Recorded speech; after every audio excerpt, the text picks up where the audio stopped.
Good afternoon, friends. Today we are going to learn the new lesson. The name of our lesson is Swami and Friends. This is the book review.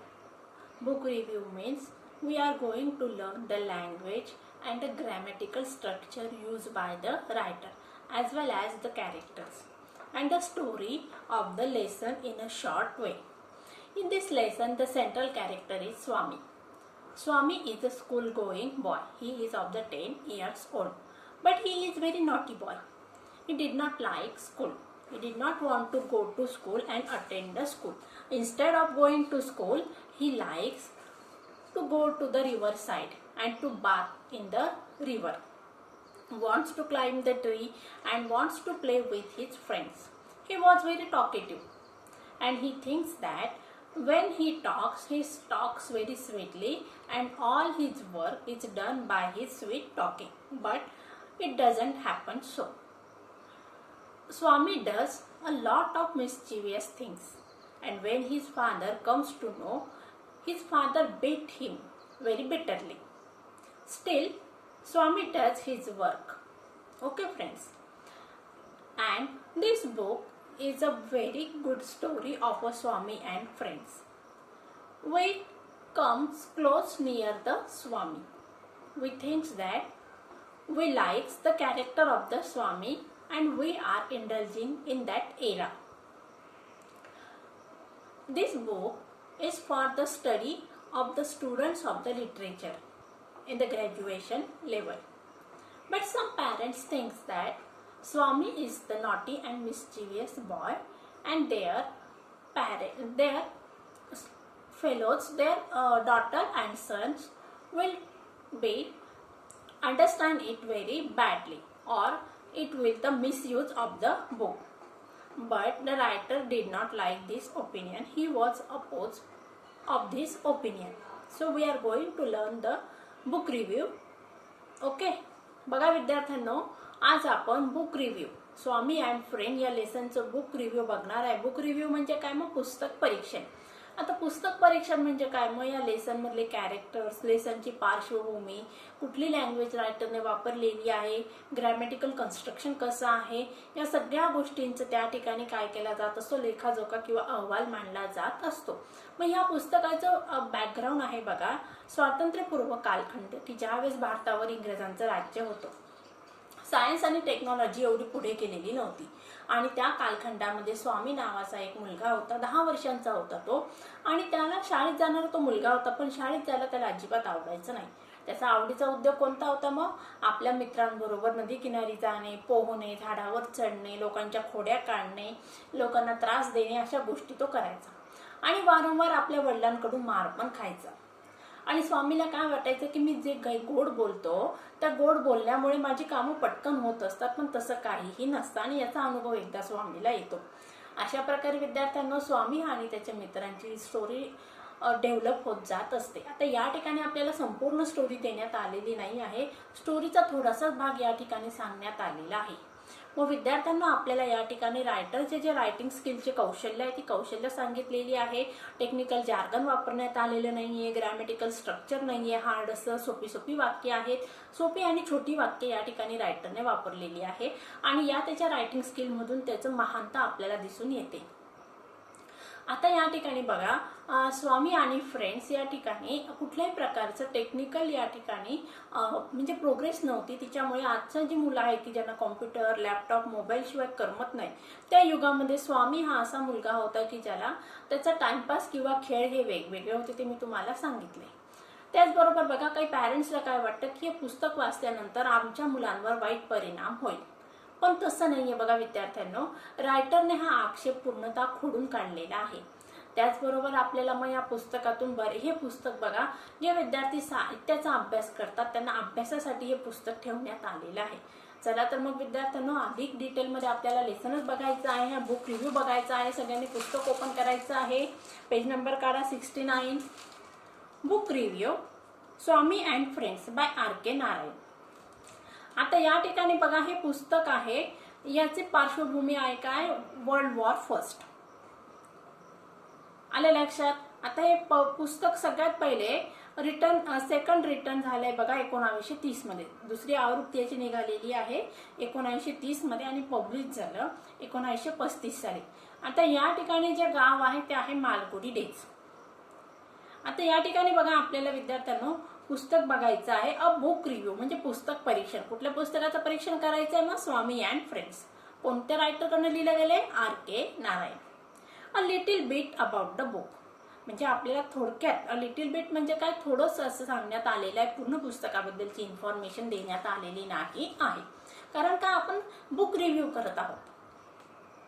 Anything I mention about the book can be mistakenly understood as a spoiler. So I would rather give a glance into the book without mentioning any events or the plots of the story.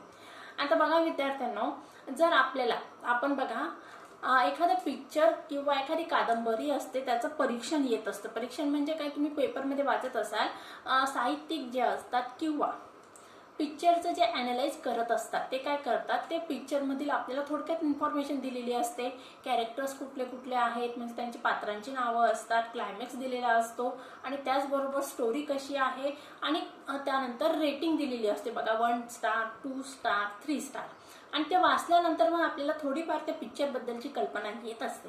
मग आपल्याला समजतं की पुस्तक म्हणजे ते picture बघायला जावं की न जावं. आता बरीचशी स्टोरी आपल्याला त्या ठिकाणी शॉर्टमध्ये दिलेली असते, ती वाचल्यानंतर आपल्याला थोडी बहुत कल्पना येत असते की पिक्चर हा कशाशी रिलेटेड आहे. मग या ठिकाणी रायटरचं काय म्हणणं आहे की मी या ठिकाणी पुस्तकाबद्दलची तुम्हाला काहीच माहिती देणार नाहीये, कारण का मी जर तुम्हाला ती माहिती दिली तर तुम्हाला पुस्तक जर वाचायचं असेल तुमचा इंटरेस्ट संपून जाणार आणि मग तुम्ही ते पुस्तक वाचणार नाही. म्हणून मी या ठिकाणी तुम्हाला स्टोरीचे कॅरेक्टर्स, प्लॉट, कॅरेक्टर्सबद्दल थोडक्यात माहिती सांगणार आहे, परंतु प्लॉट आणि क्लायमॅक्स, अँटी क्लायमॅक्सबद्दल काहीही माहिती सांगणार नाही, असं रायटरचं म्हणणं आहे. बघूया. Anything I mention about the book can be mistakenly understood as spoilers. आता या ठिकाणी रायटरचं काय म्हणणं आहे, मी पुस्तकाबद्दल काही पण सांगितलं तर त्याचा अर्थ चुकीचा घेतला जाणार. स्पॉइलर म्हणजे काय, a piece of information that reveals the surprise element.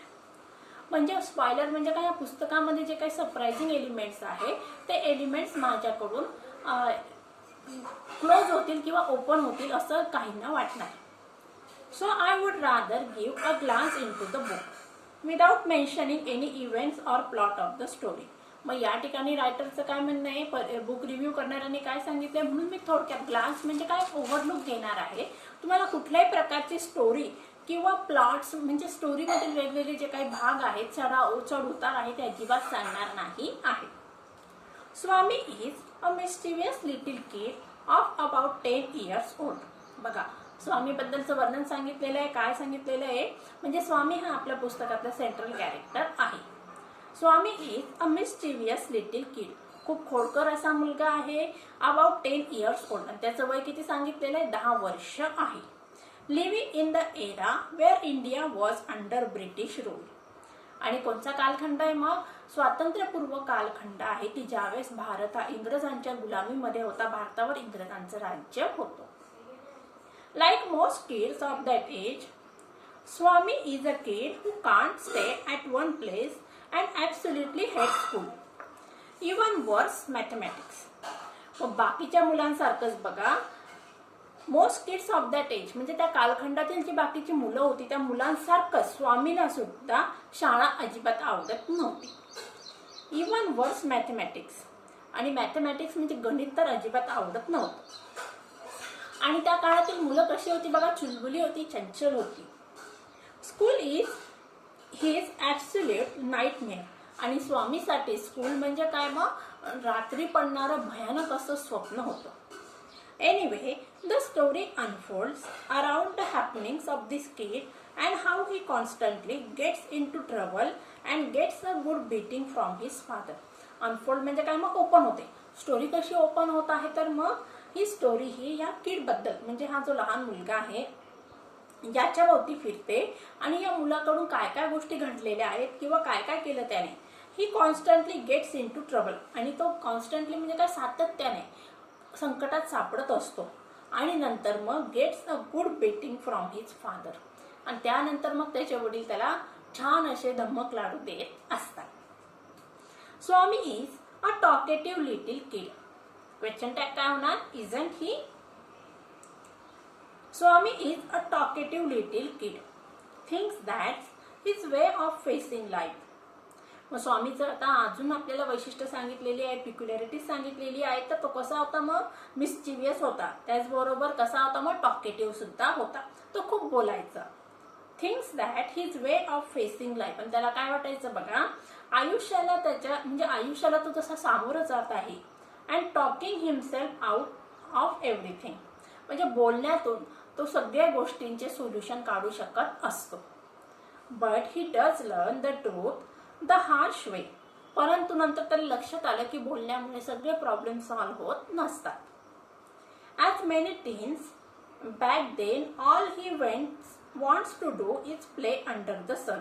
म्हणजे बाकीचे जे मुलं आहेत स्वामीच्या वयाचे, त्यांना ज्याप्रमाणे वाटत होतं त्याप्रमाणे स्वामीला पण वाटायचं. तो काय करायचा बघा, मग play under the sun.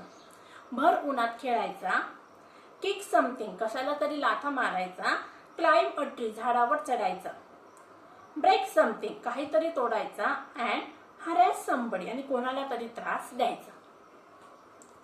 Unlike kids today, आजच्या मुलांसारखा नाही. मग या ठिकाणी बघा रायटरने आपल्याला म्हणजे बुक रिव्ह्यू करणाऱ्यांनी कंपॅरिझन केलेली आहे प्रेझेंट एज मधली मुलं आणि पास्ट एरा मधली मुलं. पास्ट एरामधल्या मुलांना खेळायला आवडायचं, नदीवर जायला आवडायचं, झाडावर चढायला आवडायचं, लोकांच्या खोड्या काढायला आवडायच्या. परंतु आजकालच्या मुलांना काय आवडतं? मोबाईल आणि video game. This in fact was in the most parts of India steel is the life of a typical boy growing up. आणि अशा प्रकारे एक सर्वसामान्य मुलाचं आयुष्य त्या ठिकाणी डेव्हलप होत होतं. Technology isn't a big in a kids life. आणि त्यांच्या आयुष्यामध्ये टेक्नॉलॉजी म्हणजे काय, तंत्रज्ञानाला महत्वाचा असा भागच नव्हता. All they want is to play chaos. आणि सगळ्यांना काय वाटत होतं? फक्त गोंधळ करायचा आणि खेळायचं बस. In what ways is Swami a typical boy in his growing years. मग आपल्या रायटरने प्रश्न विचारलेला आहे की त्याचं जे वाढीचं वय होतं त्या वाढीच्या वयामध्ये तो सर्वसामान्य मुलांसारखा कसा होता. मग खाली काही सांगितलेले बघा.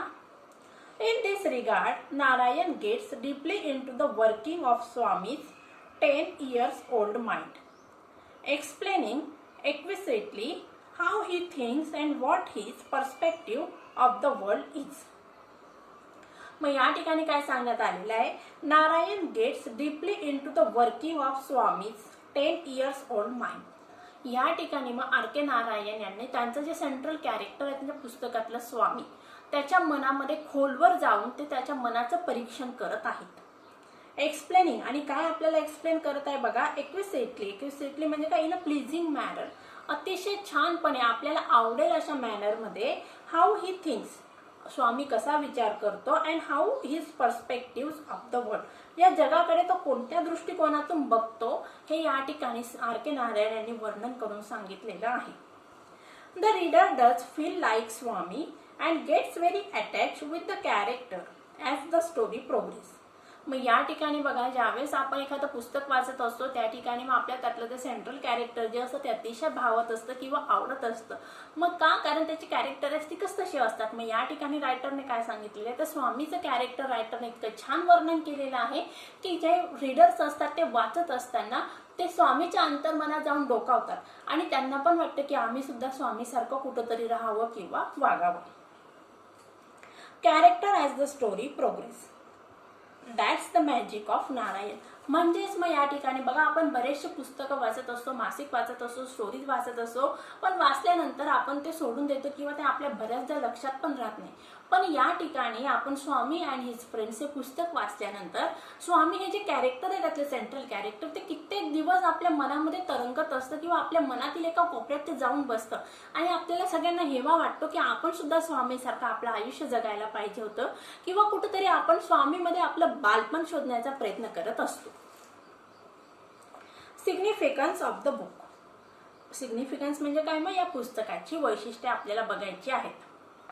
Swami and Friends by R. K. Narayan is not merely an interesting read that could be enjoyed from top to bottom, but the work attributes a lot of literary values even if it is a teen book. या ठिकाणी रायटरला काय सांगायचं, हे पुस्तक जरी किशोरवयीन मुलांसाठी लिहिण्यात आलेलं असलं तरी, परंतु या पुस्तकामध्ये खूप महत्त्वाच्या अशा गोष्टी आहेत, लिटररी म्हणजे साहित्यिक मूल्ये या ठिकाणी रायटरने आपल्याला सांगितलेली आहेत. Swami and friend by R K. Narayan is not merely an interesting read. रायटरला काय म्हणायचंय, मग हे फक्त वाचण्यासाठी एक मनोरंजक असं पुस्तक नाही आहे, तर मग काय बघा, could be enjoyed from top to bottom. सुरुवातीपासून ते पुस्तकाच्या अंतापर्यंत किंवा शेवटपर्यंत आपण ते पुस्तक अतिशय मनोरंजकरित्या वाचू शकतो किंवा ते पुस्तक आपलं मनोरंजन करतं. But the book attributes to a lot of literary values. पण त्याचबरोबर ही पुस्तकामध्ये भरपूर अशी साहित्यिक मूल्ये आपल्याला सांगण्यात आलेली आहेत. Even if it is a tin books, जरी हे पुस्तक किशोरवयीन मुलांसाठी लिहिण्यात आलेलं असलं तरी या पुस्तकामध्ये साहित्यिक मूल्ये भरपूर प्रमाणात आहेत. Swami and friends is a good read for the kids and teens alike. मी या ठिकाणी या बुक रिव्ह्यू करणाऱ्या रायटरचं काय म्हणणं आहे मग, की स्वामी अँड हे फ्रेंड्स जे पुस्तक आहे ते फक्त लहान मुलांसाठीच नाही तर किशोरवयीन मुलांसाठी सुद्धा एक छान असं वाचनीय असं पुस्तक आहे. Also, the book is widely used in the Asian continent as a study text for the students who study literature as a subject at school. सुरुवातीला सांगितलं होतं बघा विद्यार्थ्यांना, आणि त्याचबरोबर मग हे पुस्तक विद्यार्थ्यांना अभ्यासासाठी ठेवण्यात आलेलं आहे. ग्रॅज्युएशन लेवलला जे मुलं आहेत लिटरेचरचा अभ्यास करतात त्यांना अभ्यासासाठी स्वामी अँड फ्रेंड्स हे पुस्तक अभ्यासासाठी आहे. This does not mean that the book is filled with the heavy grammar and technical jargon. मग या ठिकाणी रायटरला काय सांगायचे, जरी हे पुस्तक विद्यार्थ्यांना अभ्यासासाठी ठेवण्यात आलेलं असलं तरी हे पुस्तक म्हणजे खूप सारं तिच्यामध्ये टेक्निकल, हेवी ग्रामर म्हणजे काय, भरपूर असं ग्रामर त्या ठिकाणी सर्रास वापरण्यात आलेलं नाहीये. आणि टेक्निकल जार्गन म्हणजे याचा अर्थ दिलाय बघा, words use by particular professionals that others fail to understand. म्हणजे आता प्रत्येक फील्डमधले जे काही व्यावसायिक असतात ते त्यांच्या व्यवसायाच्या संदर्भात अशी लँग्वेज वापरत असतात, मग ती बाकीच्यांना समजत नसते. मग या ठिकाणी रायटरला काय सांगायचंय की आर.के. नारायण यांनी साहित्यिक अशा शब्दांचा भडीमार या ठिकाणी केलेला नाही आहे. Actually the truth is contrary to this. आणि सत्य हे याच्या विरोधाभासात आहे. लास्ट पॅसेज बघूया मग आपण नंतर नेक्स्ट लेक्चरला लेसन कंप्लीट करूया. बघूया, Swami and friends is written in such a simple English. मग रायटरने काय सांगितलंय, वैशिष्ट्य सांगितलंय पुस्तकाचं. काय वैशिष्ट्य आहे, अतिशय सोप्या इंग्रजी भाषेमध्ये हे पुस्तक लिहिण्यात आलेलं आहे. It is hard to imagine that it is a work of such a literary genius like R K. Narayan. आणि पुस्तक आपण ज्यावेळेस वाचत असतो त्यावेळेस आपल्याला प्रश्न पडतो की हे पुस्तक एक अतिशय महान अशा, हुशार अशा, तज्ज्ञ अशा लेखकाने लिहिलेलं आहे. कारण का, पुस्तकाची भाषा अतिशय सिंपल आहे, छोटी छोटी वाक्य वापरलेली आहे की जी कोणालाही पटकन समजत असतात. The English use in the book is both plain simple. आणि जी भाषा वापरलेली आहे ती कशी आहे, साधी सरळ आहे. Without any troubling words for the kids. आणि किशोरवयीन मुलांना किंवा लहान मुलांना कुठलेही असे कठीण किंवा अडथळे आणणारे शब्द त्या ठिकाणी नाही आहे, म्हणजे त्यांना समजणार नाही असे कुठलेही वर्ड्स त्या ठिकाणी नाही आहेत. Also the use of simple and short sentences adds to the simplicity of the book. आणि त्याचबरोबर मग काय करण्यात आलेलं आहे, use of the simple and short sentences, छोटे छोटे शब्द आणि वाक्य वापरलेली आहेत आणि त्यामुळे पुस्तकाचे जे साधेपण आहे ते अजूनच वाढवण्यात आलेलं आहे. मग अशा प्रकारे विद्यार्थ्यांनो आज आपण स्वामी अँड फ्रेंड्स या पुस्तकाचा बराचसा परिचय करून घेतलेला आहे. आता येणाऱ्या नेक्स्ट लेक्चरमध्ये आपल्याला काय करायचं विद्यार्थ्यांनो, लेसनचा नेक्स्ट पार्ट बघायचा आहे. तोपर्यंत सगळ्यांनी लेसन नीट रीड करून ठेवायचं आहे. I hope all of you understand this part very better. So take care and good bye.